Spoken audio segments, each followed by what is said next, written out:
I was a young man in high school, I used to love to go to my grandpa's house. Every day in between classes and going to work in the evening, I would stop by grandpa's house for 30, 45 minutes. And grandpa would give me a Coca-Cola and a Hostess Snowball or a Baby Ruth bar or something like that. Or he'd make me one of his famous milkshakes. I loved grandpa's house. And grandpa was always special to me. And I learned so many things from grandpa. But I remember as a young man, I was helping him put some things away.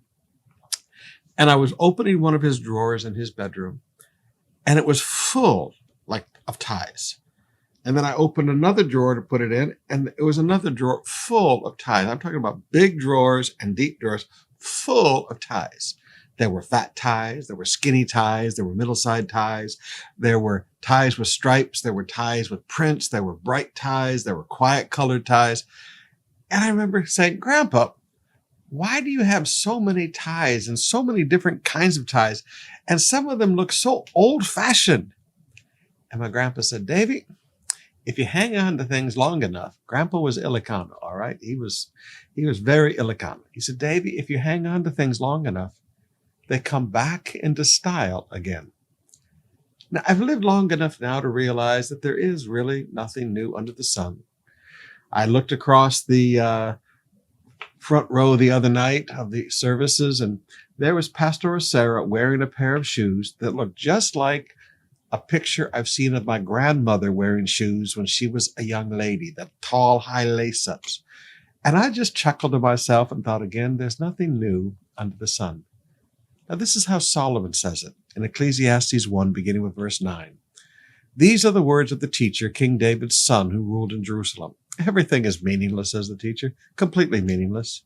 What do people get for all their hard work under the sun? Generations come and generations go, but the earth never changes. The sun rises, the sun sets, then hurls around to rise again.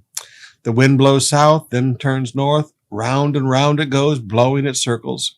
Rivers run into the sea, but the sea is never full. The water returns again to the rivers and flows out again to the sea. Everything is wearisome beyond description. No matter how much we see, we're never satisfied.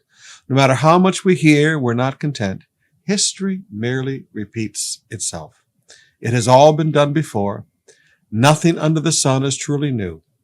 Some people say, here is something new, but actually it is old. Nothing is ever truly new. We don't remember what happened in the past, and in the future generations, no one will remember what we're doing now. Now think of the application of that to our lives. There's nothing new. What happens today has happened before. And this is why the scriptures say that all these things were written. All those things in the Old Testament, they are written for our instruction. See, if you can go back and you can study history, especially from the scriptures, and understand God's involvement, if you can learn how people successfully followed God in the middle of all the different seasons of life and all the different challenges of life then, you can see how to do it now.